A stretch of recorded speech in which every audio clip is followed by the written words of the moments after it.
Na passagem bíblica de Mateus 7, versículo 23, encontramos as palavras enigmáticas de Jesus: Nunca vos conheci, apartai-vos de mim, vós que praticais a iniquidade. Essa afirmação levanta questionamentos sobre o que Jesus quis dizer com essas palavras impactantes. Ao examinarmos mais de perto, percebemos que há uma profundidade significativa nessa mensagem. Em sua célebre mensagem, o Sermão da Montanha, Jesus direcionou seu ensinamento aos corações de seus ouvintes, com seus discípulos sendo o público principal. Curiosamente, o Senhor, que conhece todas as coisas, parece reconhecer que há um tipo de conhecimento que vai além do intelectual. Ele se refere ao conhecimento ligado a relacionamentos pessoais. O sermão termina com uma advertência crucial sobre a verdadeira fé, apontando para a existência de falsos profetas cristãos. Jesus nos alerta sobre esses falsos profetas, que se disfarçam como ovelhas, mas internamente são lobos vorazes. Mateus 7, versículo 15. Eles podem utilizar uma linguagem religiosa e demonstrar aparente poder, mas não são verdadeiramente ligados ao Senhor. Essa distinção é crucial, pois revela que a genuína conexão com Deus transcende a aparência exterior. O cerne da questão reside não apenas em nosso conhecimento de Deus, mas no fato de Deus nos conhecer. A passagem destaca que ser conhecido por Deus é o fator decisivo. Aqueles que seguem a vontade de Deus e são reconhecidos por Ele serão acolhidos no reino dos céus. Aqui, percebemos a ênfase na reciprocidade do relacionamento. Paulo também aborda esse conceito, afirmando que quem ama a Deus é conhecido por Ele. A analogia do pastor e suas ovelhas ressalta esse relacionamento íntimo. Jesus se apresenta como o bom pastor, que conhece suas ovelhas e é conhecido por elas. Essa interação pessoal transcende a superficialidade e demonstra a verdadeira ligação espiritual. As palavras sombrias, nunca vos conheci, ressoam com profundidade. Jesus não as profere por falta de conhecimento, mas sim devido ao conteúdo dos corações daqueles a quem ele se dirige. A iniquidade, o afastamento da vontade divina, é o que separa esses indivíduos de Jesus. A citação de Isaías sobre hipocrisia ecoa, descrevendo aqueles que se aproximam com palavras, mas distantes de coração. O grupo a que Jesus se refere, os praticantes da iniquidade, são os falsos cristãos e os falsos mestres. Eles são comparados aos cães, aos ímpios e impuros, destacando sua desconexão espiritual. O trecho final da passagem ressalta sua distância do verdadeiro relacionamento com Deus, usando uma linguagem forte para enfatizar sua separação. O alcance daqueles que enfrentam o julgamento abrange os imorais, os pervertidos, os agressores, os adúlteros, os assassinos, os idólatras e aqueles que abraçam a falsidade. Jesus adverte severamente que chegará um dia em que ele dirá a um grupo de praticantes religiosos: Nunca vos conheci. É importante ressaltar que Deus não tem prazer em condenar indivíduos ao inferno. Em 2 Pedro 3, versículo 9, somos lembrados de que a paciência do Senhor não é um sinal de incapacidade, mas sim um testemunho de seu desejo de que todos se arrependam. Muitos tentam justificar-se como merecedores do céu com base em suas obras, mas isso é insuficiente. Embora possam afirmar realizar boas obras em nome de Cristo, negligenciaram a obra primordial que importa a Deus: ter fé naquele que Ele enviou. Portanto, Jesus, o juiz justo, os condena à separação eterna. Essa advertência de Jesus se aplica àqueles que proferem Senhor, Senhor, mas falham em integrar sua vida espiritual com sua vida cotidiana. Eles podem frequentar a igreja e cumprir deveres religiosos, mas suas ações contradizem a fé que professam. Há aqueles que falam eloquentemente, mas vivem de maneira imoral, alegam seguir Cristo, mas agem contrariamente a seus ensinamentos. Jesus se afirma como o juiz supremo de todas as pessoas, um papel que deve ter surpreendido aqueles que o consideravam apenas um professor local. Sua afirmação chama a atenção para um futuro dia de julgamento, questionando se as buscas que nos consomem agora terão a mesma importância naquele momento. Podemos defender nossas escolhas quando todas as coisas terrenas desvanecerem em insignificância? Refletindo sobre as palavras de Spurgeon, descobrimos que as pessoas que Jesus aborda aqui não estavam desprovidas de ações espirituais, profecia, exorcismo e maravilhas. No entanto, essas realizações não têm valor sem uma verdadeira comunhão e conexão genuína com Jesus. Eles executaram essas façanhas em nome de Jesus, mas careciam de um relacionamento autêntico de amor e comunhão com Ele.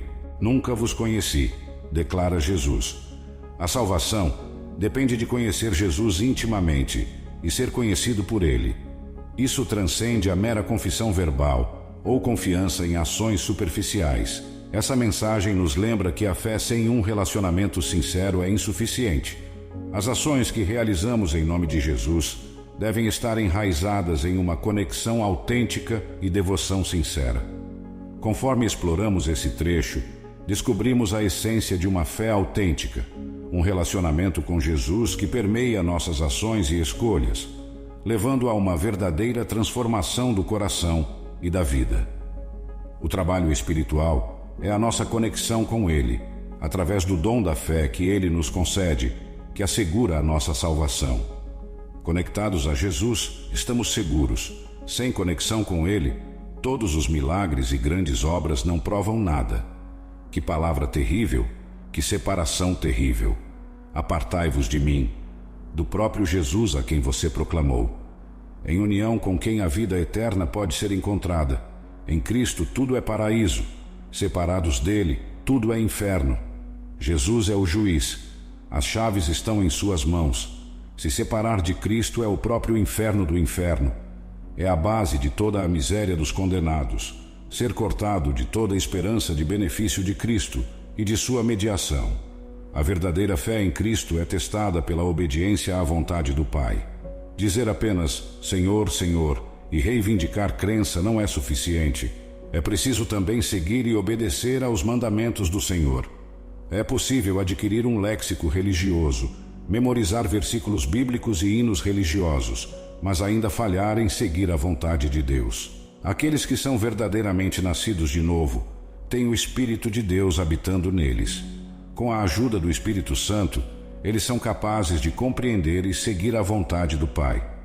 Mas se alguém não possui o Espírito de Cristo, ele não é dele. Romanos 8, versículo 9, Nova Versão Internacional. O amor de Deus em seus corações os motiva a obedecer a Deus e servir aos outros. Romanos 5, versículo 5, Nova Versão Internacional. A esperança não decepciona, porque o amor de Deus foi derramado em nossos corações pelo Espírito Santo que nos foi dado. Uma vez que a porta se fecha, ela nunca mais se abrirá. No entanto, algumas pessoas mantêm a esperança de que a porta possa se abrir novamente, mas não há nada nas Escrituras que sustente tal expectativa. Portanto, todos aqueles que ouvem essas palavras e as colocam em prática serão como um homem sábio, perspicaz e sensato, que construiu sua casa sobre a rocha. E então a chuva caiu, e as enchentes vieram, e as torrentes vieram, e os ventos sopraram e bateram contra aquela casa. Contudo, ela não caiu, pois estava fundada na rocha. E todo aquele que ouve estas minhas palavras e não as pratica, será como um homem tolo e estúpido, que construiu sua casa sobre a areia. E a chuva caiu, e as enchentes vieram, e os ventos sopraram e bateram contra a casa, e ela caiu, e grande e completa foi a sua ruína. Mateus 7, versículo 24 a 27. Os ouvintes de Cristo podem ser categorizados em dois grupos: aqueles que ouvem e seguem seus ensinamentos, e aqueles que ouvem, mas não agem conforme eles. Cristo pregava agora para uma multidão diversificada, e assim ele os separa uns dos outros, como fará no grande dia em que todas as nações serão reunidas diante dele para ouvir. Ouvir a Cristo não se trata apenas de escutá-lo, mas de obedecê-lo. O Senhor estava ilustrando um ponto principal. Nossa profissão de fé em Cristo será testada diante de Deus. Aqueles que confiaram em Cristo e provaram sua fé pela obediência não terão nada a temer. Fundados na rocha, suas casas permanecerão. Porém, aqueles que professaram confiar em Cristo mas não obedeceram a Deus, serão condenados. Não podemos desprezar levianamente este sermão, pois foi Deus quem nos deu. Devemos nos curvar diante dele e nos submeter à sua autoridade, pois todos seremos julgados. Quando Jesus terminou de proferir essas palavras no monte, as multidões ficaram atônitas e sobrecarregadas com seu ensinamento, pois ele ensinava como alguém que tinha autoridade para ensinar inteiramente por sua própria vontade, e não como os escribas que dependiam de outros para confirmar sua autoridade. O sermão foi excelente, e é provável que tenha sido dito mais do que está escrito aqui. Agora eles estavam atônitos com essa doutrina. É a ser temido que poucos deles tenham sido levados por ela a segui-lo, mas eles estavam cheios de admiração no momento. Ele entregou seu discurso com um tom de autoridade. Suas lições eram leis, sua palavra, uma ordem. Cristo no monte demonstrou mais verdadeira autoridade do que os escribas na cadeira de Moisés.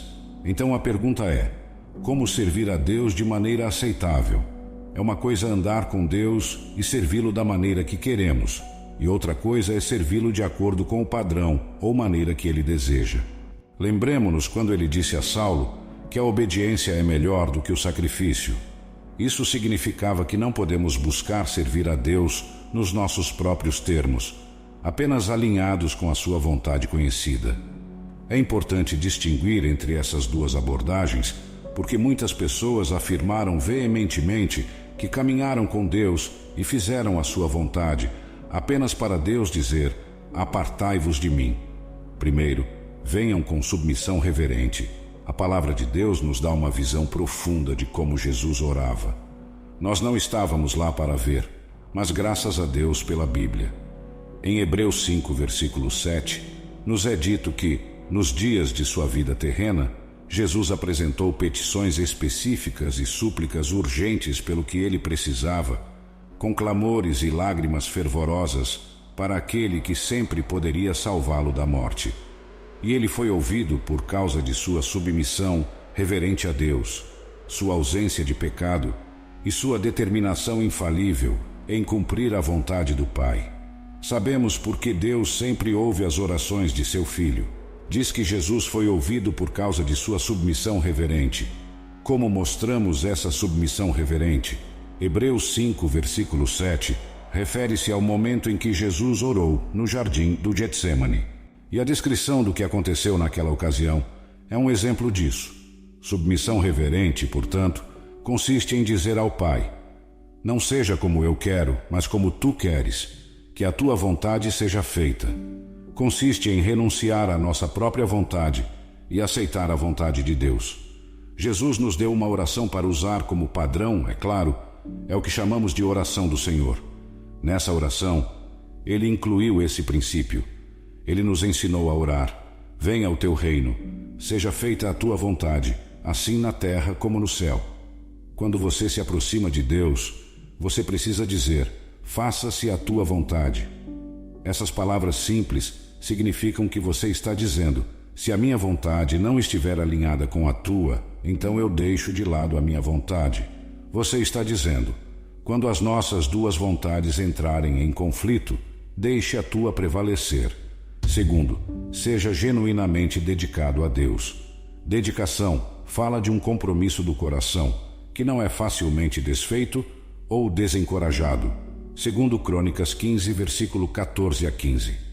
Além disso, eles fizeram um juramento ao Senhor com voz alta, com trombetas de alegria e com chifres. Toda Judá se regozijou com relação ao juramento, pois eles haviam jurado de todo o coração e o buscaram sinceramente, e deixem-nos encontrar Deus. Assim, o Senhor lhes deu descanso de todos os lados. É essencial observar que eles obtiveram descanso após uma dedicação genuína a Deus. Da mesma forma, podemos encontrar verdadeiro descanso quando escolhemos ser verdadeiramente dedicados a Deus. Quando estamos realmente dedicados a Deus, naturalmente desfrutamos da sua proteção, e esse compromisso total de coração lhe agrada. Quando somos verdadeiramente dedicados, é apenas natural carregar sua presença e, portanto, testemunhar suas manifestações sobrenaturais. A verdade é que algumas pessoas que são chamadas pelo nome de Deus, por estarem frequentemente na sua casa, têm corações tão distantes do Deus vivo. Número 3. Devemos ser sacrificiais em nossa caminhada e trabalho com Deus. A mordomia para Deus exige um certo nível de sacrifício, pois às vezes a obediência pode ser inconveniente para a nossa carne, embora seja necessária para andarmos nas bênçãos de Deus ao longo do caminho. O sacrifício normalmente envolve nosso tempo, habilidade, energia e recursos para ver que o reino de Deus avança na terra. Daniel vem à mente quando falamos sobre esse tipo de sacrifício. Ele abandonou sua posição confortável como um dos principais conselheiros do rei e arriscou sua vida apenas para permanecer dedicado a Deus em oração. Ele desafiou a ordem do rei porque estava disposto a sacrificar tudo pelo prazer do rei a quem servia. Abraão também sabia o que era servir a Deus de maneira sacrificial. Oremos. Pai, sou grato por cada privilégio que você já me concedeu. Obrigado pelas oportunidades de buscar o avanço do seu reino. Em nome de Jesus, peço pela graça de servi-lo de maneira aceitável, com alegria, dedicação e compromisso. Amém.